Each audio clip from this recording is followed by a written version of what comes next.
Hello and welcome to the Utah Puck Report. I'm your host, Jay Stevens. Our guest today is somebody that I shouldn't even have to introduce. I mean, basically, you should be introducing me, Adrian. This is your wheelhouse, right? You've been doing this a lot longer than I have. Adrian Denny, longtime voice of the Utah Grizzlies, longtime everything for the Utah Grizzlies, and currently with the Tucson Roadrunners. Adrian, thanks for being on the show. Thanks for having me, Jay. I love your t-shirt today. That's awesome. I had this ordered. I knew we wouldn't have any Utah gear in time to do some shows, and I've been doing some stuff with Ryan Smith, and the first time I met with him, I just happened to be wearing a Vegas Golden Knights shirt, Yeah. and then the next time I was wearing a West Point shirt, which a lot of people thought was Golden Knights, and I was like, all right, I'm gonna get whatever I can to affiliate with our new team. So That's awesome. yeah, I ordered these right away and had to put it on for the special occasion today. I love Um, it. I love it. I don't have that one, believe it or not. That's a rare item of Roadrunner clothing that I do not have in my closet. yeah, I bet. I don't even know. Honestly, I just got on and I ordered whatever was kind of left for that Uh-huh. season. So I was lucky to get anything that fit. Adrian, tell us a little bit, like, let's go back and how you got into broadcasting and how you ended up affiliated with the Utah Grizzlies.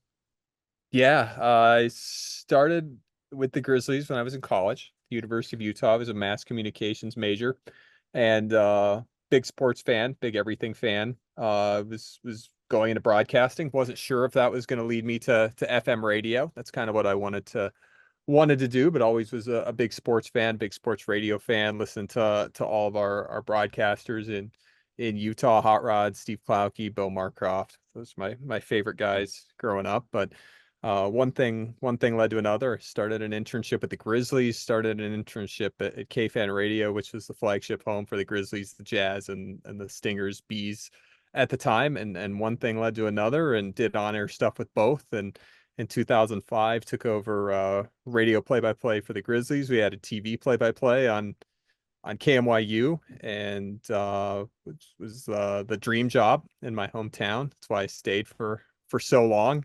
And in 2018, an opportunity came along with the former Arizona Coyotes organization for me to go to Tucson and start there with the organization, and it was a good fit.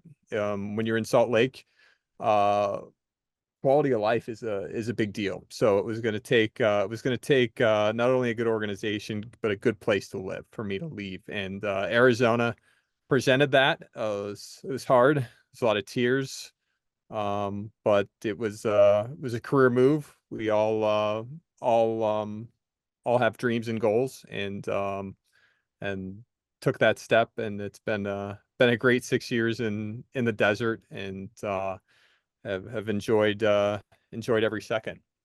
Did you kind of meet the Arizona, uh, management when when the Utah Grizzlies had the affiliation with Arizona, or was that completely separate?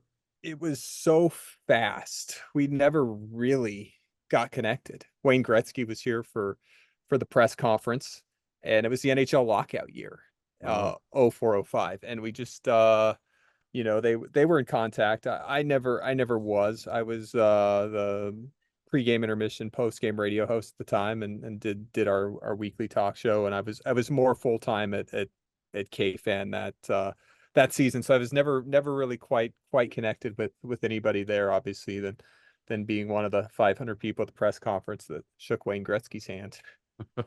Still pretty amazing to be able to do that.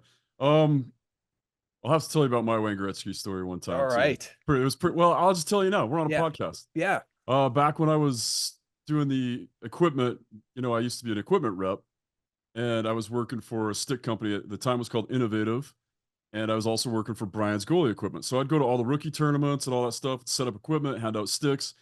And one day I'm just sitting, I just kind of walked in and sat down after setting up all my sticks, and I was watching the Arizona Coyotes. I think it was the Phoenix Coyotes back then. I was watching their guys warm up, and I was watching one of the goalies. Man, I wish I could remember his name because he ended up playing for the Grizzlies. But I was watching this goalie. I think he was out of Cornell, and I'm like, man, that kid could move. And I was talking to the other rep. So there was the Bryan's rep, and then the Louisville rep. That's how long ago it was. And I just said, he and I were talking back and forth, and all of a sudden this voice behind me goes, "Do you really think he's that quick, or is he just that smart that he's reading the play before everybody else? And I'm like, well, you know, and I turn back to look at the guy, and it's Wayne Gretzky. And I literally, I don't get starstruck very often, but I was like, I felt like I knew what I was talking about with goalies, and then I turned around and realized there's nothing I can tell this guy that, like, I just it humbled me right away. Maybe if you're really dumb, I felt like I should just go sit down and not say anything else for the rest of the night. But he was very cool, and it was I don't know how he got behind us without us seeing him, but very cool guy. Yeah, I've never talked to Wayne, but I know his brother Keith Gretzky, who's the assistant GM for Edmonton and the general manager of the Bakersfield Condors in the AHL. And yeah, I can see all that happening just because I know Keith, because he's kind of the same way. Just an engaging, charismatic, spontaneous, warm guy. Yeah, they seemed awesome. Um, so tell me, I want to talk a little bit more about Utah before we move on to Tucson too, because you had to, like, you're getting your degree in mass communications, but when you work for a four-letter league, as a lot of people like to call it, you have to do so many things. I've had Jared Youngman on the show quite a bit, and we've talked about, like, he's ticket sales, he's vice president over this, he's a group sales, he's, there's so many things you have to do. Do you think for a lot of guys that it's better to start out somewhere like that so you learn everything and then move up? Yeah, I think it's great. I think the more that you learn, the better you become at the job you really want. I'm a better broadcaster because I was able to multitask in marketing and PR and community and broadcast operations, getting a web stream going and troubleshooting stuff if something goes wrong during the game. Nothing phases me. I can get through anything. I can have any conversation. I'm not gonna get flustered. And it's good because have always, I'm an intense guy, but multitasking and doing 10 things at once is really honestly kind of mellowed me out and made me better at everything by just kind of, not living in every moment, but understanding what's important, what's next, what needs to be handled now versus, oh gosh, we missed that. It's like, well, we missed that because of this. It's just kind of being able to look at big picture stuff. I think things helps with little details and being being a broadcaster. Nothing's gonna rattle me. In fact, I should probably get rattled a little more. But Well, it's good but to get to that point, right?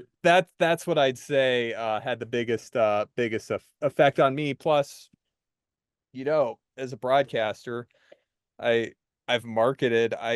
During the broadcast, we need to sell tickets. We need to promote the next game, and being in that mentality, I think is huge too. Of understanding all aspects of the business and how a broadcast is, really incorporating everything if you know what you're doing. Yeah. Yeah, it's good.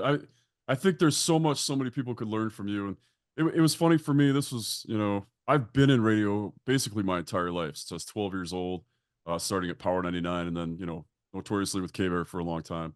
So I had that side down, but and then I was, a hockey player, but for me to tie them in together for this podcast was one thing, but to cover the draft for the first time, the NHL draft, I'd been to one before, but never as a broadcaster. And to sit down and watch how some people absolutely shorted out if things didn't go exactly Yeah, as they were told it was going to go, I was like, look, man, you got to adapt and overcome. Like, yeah, there's 1,000 guys here trying to do the same job. And when we drafted Iginla, who we just signed today, by the way, which is pretty amazing. We'll have to talk about that too.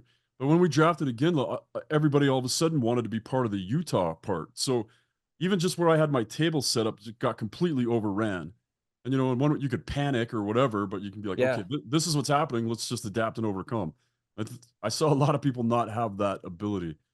So Totally. And yeah, just being able to communicate, and you end up in so many different situations, the more tasks and the more hats you're wearing, and you gotta be able to figure out, how do this is my end result. How do I get there with this in the middle of it Yeah. without freaking out?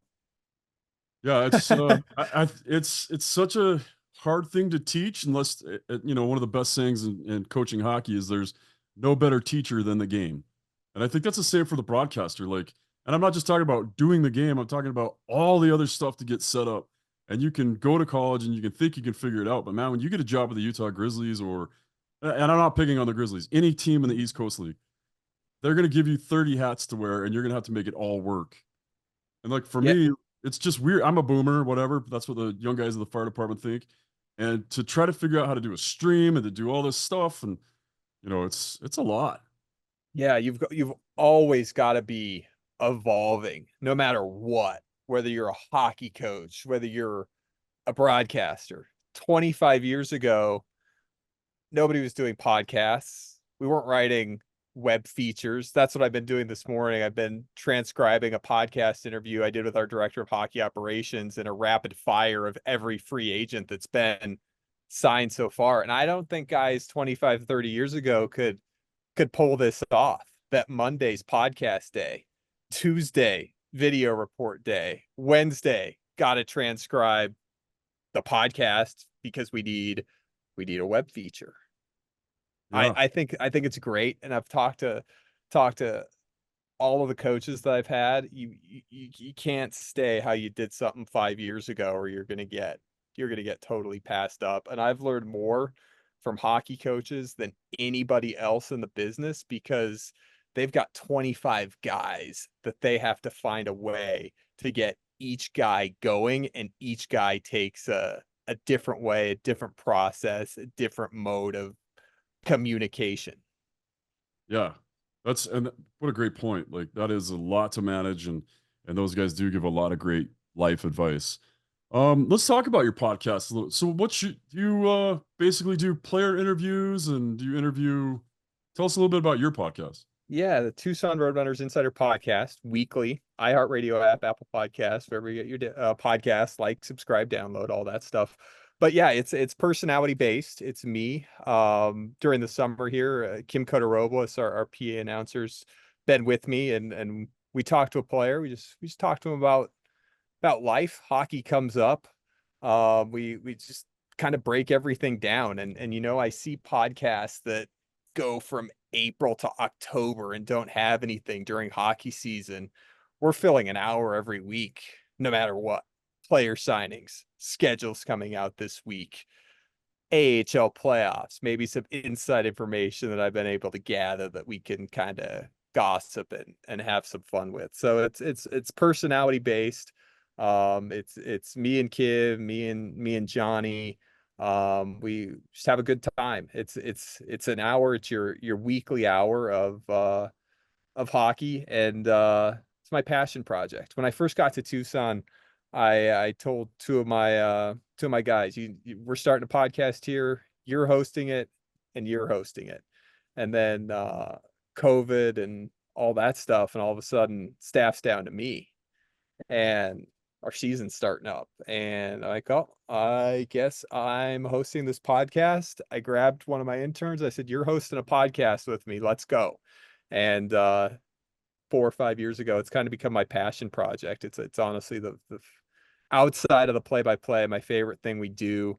After every Saturday night game, we wrap everything up, go back to the press box, and have an overreaction podcast with post game clips, post game interviews, and just kind of talk about our weekend, and that gets our hour going.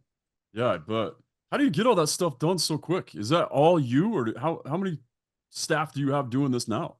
I have a great staff, and we crank and we work, and it's whatever needs to be done, we get it done. And it's a mentality, and it's starts in the interview process a lot of the times before, and just identifying people that want to come on board, be 24/7 because they want to reach their goals, and you know be you know be the best possible thing they can be, because we're not wasting any time. Yeah, you gotta. the pro sports side of things, people don't see like the equipment managers, the radio play-by-play guys, like the TV play-by-play guys. It's not just show up, turn on a camera, and go. There is so much that goes into it. You live at the arena. You live with the team. I don't know where you get any private life going. It's so much work. It's crazy. Do you know what we do on lazy Sundays? And sometimes we're just totally fried on a Saturday night. We'll do our podcast on a lazy Sunday. So maybe every other Sunday we're not traveling, we're not playing. That might be it during the season. But our head coach Steve Potman and I were talking a couple weeks ago, and I said, "This is what we do. This is what we do. This is it. This is us." And last couple weeks, anytime we talk, he always drops in, "This is what we do." Nice. So let's introduce our, obviously my ratings have gone up quite a bit in the last couple months for, whatever reason. But a lot of the new fans don't really understand, um, the AHL and the ECHL and how that works with the NHL. You are our affiliate, so you're like our little brother. When we get a guy, it's not going to be Tidge. So like if Tidge doesn't make if he doesn't make the team, I was starting to write an article explaining. So many people are arguing like he won't make the team. He'll be in Tucson. I'm like, well, not him because he's not 20. Yeah. But can you explain a little bit what the role is for the AHL and how our relationship works? Yep. I can make it pretty simple. Um, we are the AAA affiliate to the Utah Hockey Club. So simply enough, we've had AAA baseball here for 30 years. We are the Salt Lake Bees to the LA Angels. So simply enough, that's that's how it is. The depth guys are going to start in Tucson when there's an injury, when we want to check out one of the prospects. Those guys will get recalled, and that's how it goes. The other end of it, Jay, is you hit on the only other confusing thing. If a player like the guy's drafted 2 weeks ago in Vegas, Tej will be one signing that contract that can play in the NHL, and they all could, but if they are playing major junior hockey in Canada, in North America, they cannot play in the AHL until their 20-year-old birth year. So with Dylan Gunther, who was drafted ninth overall in 2021, was in camp, went back to juniors 21, 22, 22, 23, played almost 30 games in the NHL, and we wanted a little more experience, wanted more ice time. We couldn't send him to Tucson, had to send him back to juniors. So he finished the year with Seattle and the Western Hockey League as a teammate of Iginla. And so that's it's kind of one of the rules, one of the confusing things is you're not likely to see a player at the pro level unless they're top 5, top 6 draft pick until their 20-year-old birth year. Yeah, and I've explained But that. but but if a guy is from Europe, he can play in the AHL at any point. Just as long as like JJ Moser, who just got traded to Tampa Bay, was drafted in the second round in 2021. We had him in the AHL that first year. And he was in Tucson for 2 months before he got called up to the NHL. So that's one thing. But typically those guys are under contracts with teams in Europe that you'll see them finish out unless it's a star like Tej or a really high pick, a Logan Cooley. He played 1 year at college after being drafted and then last year made his NHL debut. Yeah, and typically they just won't sign a guy like that if they want to send him back to college. And I've been trying to explain that to people here, and then the more I talk about it, the less I understand. Like I start running other scenarios. I'm like, wait, am I saying that right? Um, what are your thoughts on them signing Teach? Like, I was a little surprised. I get the CHL thing, but I was just a little surprised that they didn't just send him back to juniors for a year. Did you know they were going to sign him right away? No, I haven't had any insight, any background. Obviously, being at development camp and but not having talked with Bill Armstrong or John Ferguson about hockey. I did not know what the plan was there for Tej, but what a great kid. What a guy. I don't know if you saw I think it was Bill Armstrong went on a sports radio station. I think it was in Toronto yesterday. And he's talking about the suspense when Montreal is drafting right ahead. And we saw, how long and drawn out that was. Celine Dion, is that who made the Montreal pick? Yeah. And and Bill's like, we're sitting there and it's dragging on and on and on and on, and we know who our guy is, and then they didn't take him, so we got him. I was pretty caught off guard by that. I was caught off guard by being in the same building as Celine Dion for one, and just being that close. That was cool. That But was fun. I thought for sure we were drafting a defenseman. I thought for sure we were going to get that kid out of Denver. I'd seen stuff. I'd listened to Bill talk a lot. Um, then they draft him, and I got to, I get to interview him right away after he gets drafted. And you talk to him, and you're like, all right, this kid says all the right stuff. And then my famous, like one of the most famous pictures I took is Tej doing the U of U sign. So Yeah. I'm just standing there waiting in the Uber line, and here comes Tej and Jerome and their whole entourage, and I just started talking to him, and nothing official, just having a conversation with him and his dad, talking about the Olympics and stuff, and just going like, no, this kid's for real. Like he really is. He's been raised right. He's a good kid, and he's gonna fit right in here. Did you get that same impression? Like he's just amazing. Oh, absolutely. Totally. Can't wait. And when Bill Armstrong and his group go into a draft, they know what they want and they know who they want. And it's not a lot of discussions from that point. And same thing with Tej, no question. When we took Cole Baudouin, did you realize that was were you with the Grizzlies when his dad played here? Was that 01, right? No, Oh, you weren't. That's no, right. He I was in 01. wasn't. I wasn't, but I remember his dad from the San Antonio Rampage the Oh, next couple okay. years. Yeah, So yeah. so that's what I remembered. I totally forgot that he played for Utah. I knew that he did when he was with San Antonio, but it's been 20 years. Yeah. So I just remembered it for playing against Utah with San Antonio, but that was pretty cool. When I saw his name, I'm like, I remember that name. And then I looked it up real quick and I'm like, oh yeah, I sat right next to that guy in one of the camps. Like I totally remembered his dad. Yeah. Oh, That's, totally. I've Totally. been I here. think I remember him from one of my screensavers from 20 years ago that he was on the road. I'm sure you still have that CD-ROM, the Grizzlies screensaver that had all the 0102 team just kind of flashing through. Yeah, yeah, for sure. Somewhere. Um, tell it, you ever watch when you like because you get so in depth and you're watching these guys develop. Are you ever like, all right, that today that guy just made the step. You can tell his game came together a little bit more. That kid's getting pulled up next. Do you have that kind of insight now? Do you feel it? Or is there more Yeah. behind the scenes stuff that we need to know about?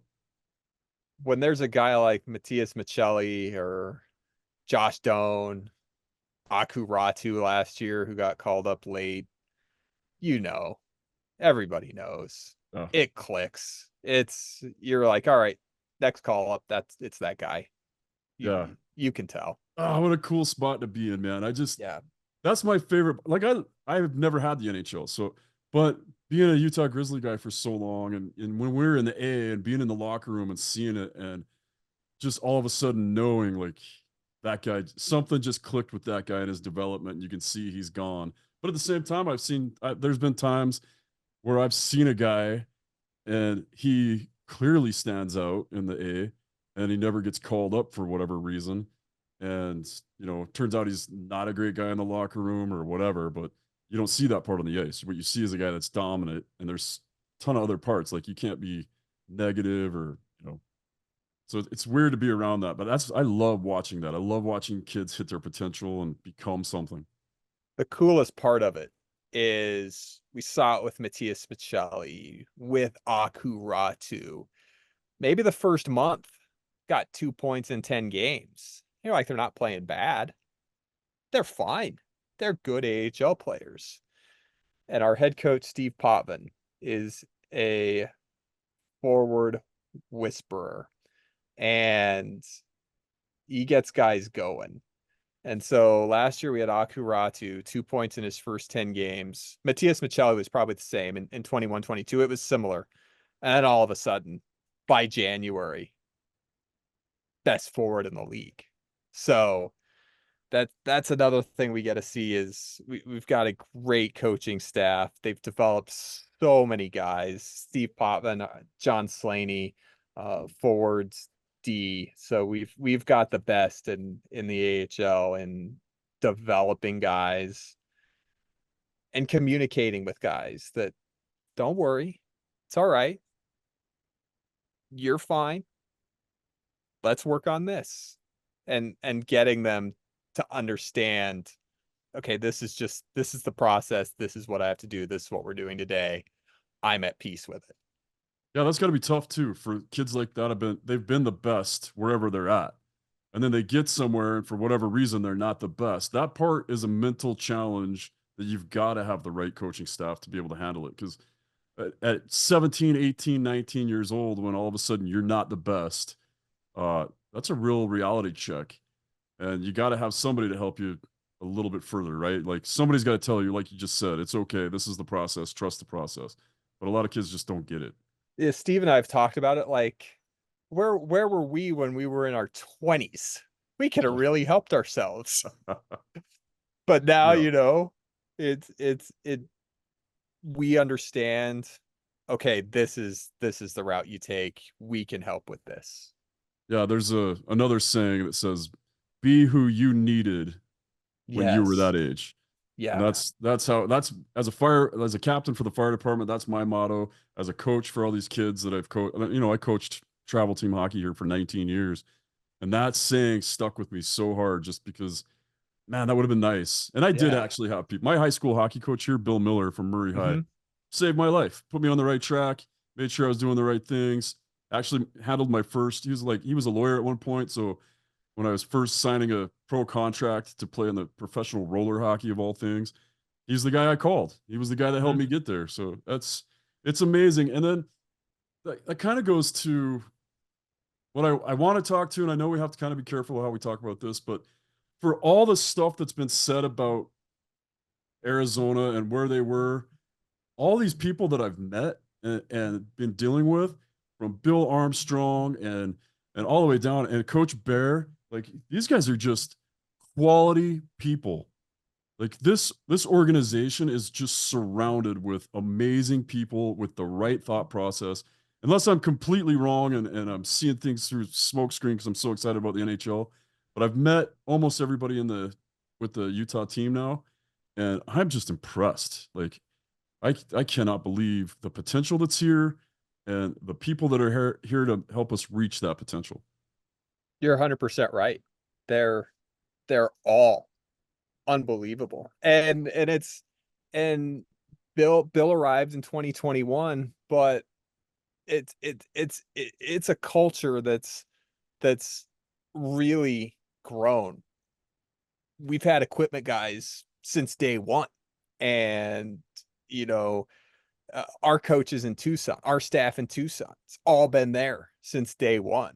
We've added pieces in the organization, but that's one thing that everybody involved in has done a great job in is hiring great people that you you want to be around. And when you're with people you want to be around, it just that's just the first step of everything. Yeah, it's the culture thing is real and it is hard to build. And when you get it right, something's going to click. And I've talked to Stanley Cup teams and Stanley Cup winners and even AHL winners before, and I'm like, what is it? What makes it click? And he's like, at some point, everybody just believes in everybody else in the locker room, and it's that culture. It's not one thing; it's everything. It's that everybody buys into the system, and I think we're there. Like I think we're so close to being there with everything that we've got and with the draft. I agree. It's been this is I mean Bill said it last week at the press conference before the inter squad scrimmage at development camp. He's like, I hired Bear and then I traded the entire team. Like it the amount of assets and draft picks and the pain that this team has gone through to build things the right way is year one in Utah could is going to see a really exciting group that's been part of that, and the assets acquired, from in the trades and the free agent signing, and in Tucson, same thing. Last year, we've been going through a rebuild too, as part of the process. And last year, all of a sudden, we go from seventh place to second place, and that's just the beginning. That doesn't even scratch 99% of the prospects that we're going to start to see when they hit their 20-year-old birth year and are ready to start playing professionally. And then you're going to see even more starting to come up, which is why Bill has been so strategic with the cap space, with the roster, because there's so much that's already there and is coming. And it's such a long game. Like fans don't get it. I didn't get it. I thought I got it. I thought it's always a 4 or 5 year game, but it's not. It's a way longer game than that because you can build to be good and be competitive, and then it all falls apart. Or you can build like what they're doing now, and you start to see it a little bit more now. And you see it with other teams now too. That you want to build, be good, be competitive now, but you have to build it right so that foundation's there. So you're not just good for 1 year or 2 years, but that you're consistently good for a long time. And Yeah. it's painful to get there. Our fans get it here with Utah Jazz, right? Like we Mhm. thought we were there 2 years ago, and then they traded off like the biggest superstar we'd had, and then all the supporting cast, and they're like, nope, it's not time. We're going to use those assets to get longer assets that'll stay in Utah, longer term assets. So it's something that's I don't know. It's a long game and it's fun to watch though. And you got from your seat, like you said, you guys went from sixth to second. And who's going to be our surprise players this year? Who do you think? Because I've been going over the roster a little bit. Who do you think was on the roster last year that maybe didn't get any call ups that you expect to maybe really compete for a roster spot in Utah this year? Vlad Kolyachonok is a D man. He's not, on the projected top six, right? That people have thrown out there, but he is probably your first D call up if he starts with the Roadrunners. Akuratu, as I said, got that first NHL game, last game of the year last year, point a game after the first 10, where he had 2 points. We saw him at development camp last week. Mikko Matikka, another guy from Uh, Finland, Michelli Ratu, Matikka, who's winning the national championship at Denver last year. I think as we look at the roster, as it's been for the last several years in Tucson, it's been so deep. The question is going to be not necessarily who's the call up, but what's the need. And when you identify the need, then you know who you're calling up, yeah. because you could call up anybody. Yeah, that Matika kid was pretty impressive. Another kid that I was really surprised with. I don't know what we end up doing with him. I don't know how much of the camp you got to watch. I was actually really trying to get Bear to say something about him because I was sitting with Greg Lieb, who I trust a lot. I trust his opinion a lot when it comes to scouting a player. And we're just sitting there watching. We're just talking. And then like we watched something that something kind of caught our eye, and then we watched him a little bit more, and it caught our eye again. And then we just focused on him, and I'm like, this kid is standing out. And it's that Owen Allard. I don't know if you saw. We picked him up, I think, in the fifth round, Mm-hmm. and that kid was a steal for the fifth round. Did you get a chance to see him at all? I talked to him, and I know people that know his family, and it sounds like just kind of the pretty much the same model of finding a great person who's a great hockey player. But I agree with you. Yeah, he's. I really wanted Bear to say like because at a fifth rounder, and I almost just laid it out. I'm like, is there anybody that surprised you that maybe you picked up later in the draft today that looks great on the ice? Or, you picked up on the draft last week and looked better on the ice today than you expected? Or maybe looked like the best player on the ice? And he's like, I'm not going to get excited about Yeah. watching you guys skate up and down in lines. I'm like, Yeah. there was some stuff. Bear does not evaluated at a development camp. No, That's and the message. I got it. I totally got it too. But I was like, you had to see what I saw. I wasn't there to Yeah, evaluate it either. But I mean, sure. the kid was No, I standing know. out. No, I know. I like his response though. I've heard it 4 years in a row. Yeah, he just won't. He doesn't bite. He knows what I was Yeah. going for too, and he wouldn't Yeah. bite. Yeah. But that was fun. What do you think of Josh Doan? Do you think he stays up the whole season, or do you think he starts in Tucson? He was one of the guys. Like we we got him out of ASU March of 2023. Played 14 games. Our 3 playoff games. Went to best of 3 series. We got eliminated in the third game by Coachella Valley, who went all the way to the Calder Cup finals, and we almost knocked them off with that 7th place team who was straight, blue collar and heart and just blood, sweat, and tears. And Josh was a late addition to that team. So we got him for 14 games. And with that 14 games and those 3 playoff games, we're able to evaluate Josh with our GM, John Ferguson, and our coaching staff. Like, all right, Josh, going into the summer, these are our next steps. And, as you would expect, somebody with the last name Doan, they take the information and times it by 10. And Josh came out last year and set a team record in goals. And probably by February, we're like, all right, when are we doing this? I can tell you, when we got the information, okay, be ready. It was at the All-Star break in January when we got the be ready from management that Josh is going to get recalled and have everything ready to celebrate that. So, and then it was when it happened, it was late March, and he went up there. What was it, 9 points in 11 games? And as hard as he works in the off season, I just can't wait to see what's next for him. Yeah, and again, just such a great kid, man. I had him as a guest on the show, and he's just fun. Like just a hockey player, man, and just a good dude. And it was so much fun to talk to him. And I'm gonna end up He's having to have this father son, like, because with Bodwins and Iginla, and now you've got Dawn. We're gonna just have to have a big father son episode to get everybody in on it. Yeah. Yeah, Josh is one of those people you feel like you've known him 20 years and he's 22 maybe. But yeah, he's just an amazing amazing person. And you encounter guys over the years that become close personal friends that you stay in touch with forever, and Josh is one of those guys.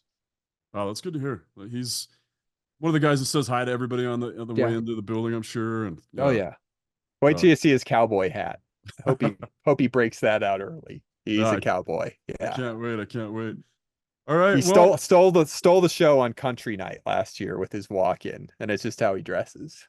nice. Love to hear it. Um, I told you we'd make this quick, and I probably kept you a lot longer than you meant for me to keep you. Oh, I'm Um, great. what I'm else? great, buddy. I know, but you're out there sweating in the heat.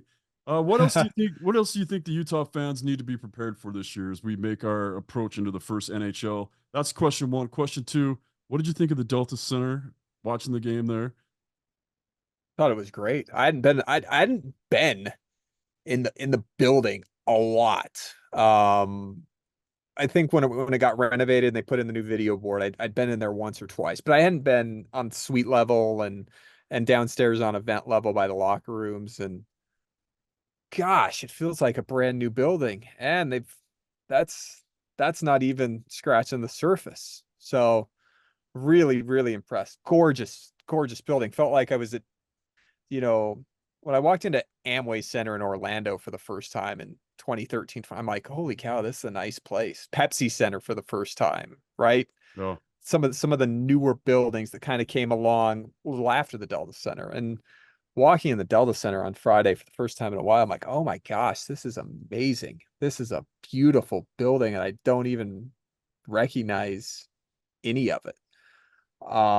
So really impressed, and it was fun to be in that building for hockey for the first time for me since uh 90s, right? Yeah, probably. Yeah, 96, 97, because I hadn't been in town for any of the Frozen Fury games. But with the team, what the fans are gonna love is they're gonna see Bill Armstrong. One of the things that when he made the hire for Andre Tourigny, Andre Bear built families. The story he told at his press conference was 20 years ago. He's in a restaurant and Bear's there with his junior team, and he's watching just how the guys interacted with each other, how Bear interacted with his guys. Like, this is a family. You're going to see that family on the ice, and you're going to feel part of the family. And they are going to play so hard every night. And if they're down 2-0, 3 minutes into the game, it'll be tied at some point. So they are an unbelievable group, and excited to see the pieces that have been added. I've got to tell you about one of my favorites, Mike Carconi. Michael is how it's listed in the program. You can call him Mike. Uh, he joined us in Tucson for the COVID year. And he'd been in the AHL 6 years. He'd played for Utica and Toronto, and he just signed with Nashville on a two-way contract. He was going to play for Milwaukee. And with the bubble and the return to play, Milwaukee did not play. They were one of 3 AHL teams in 2021 that did not play. And so they sent most of their players to Chicago to play for the Wolves. The Predators did. And Mike Carconi was available. And the Roadrunners, with the taxi squad, and we had guys that would have probably played in the AHL all year that were part of the taxi squad, and we needed another forward, and we went out and got Mike Carconi, led our team in goals, just came in, brought the family, his 2 little boys.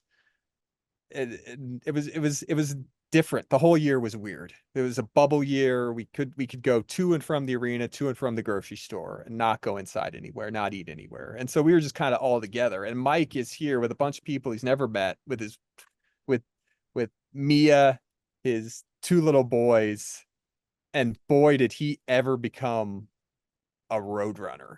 Led us in goals, had a 4-goal night, had a 6-goal weekend, and signed to a 2-year contract that offseason, set another goal record for us 3 years in a row. Last year, led the AHL in scoring, earned a 2-year NHL contract last summer, played for Team Canada and Andre Tourigny at the World Championships. So if I've made any sense in any of this, telling you about Mike Carconi, watch out for Mike Carconi, because he's going to score some goals, and when he's in that right wing circle, that's where he's going to wind up from next. So watch for Mike Carconi. Oh, I'm excited. You pumped his tire, and I can't wait to see him play. He's one of my favorites ever, and so is Mia and his 2 little boys, Lennon and Eli. I love it.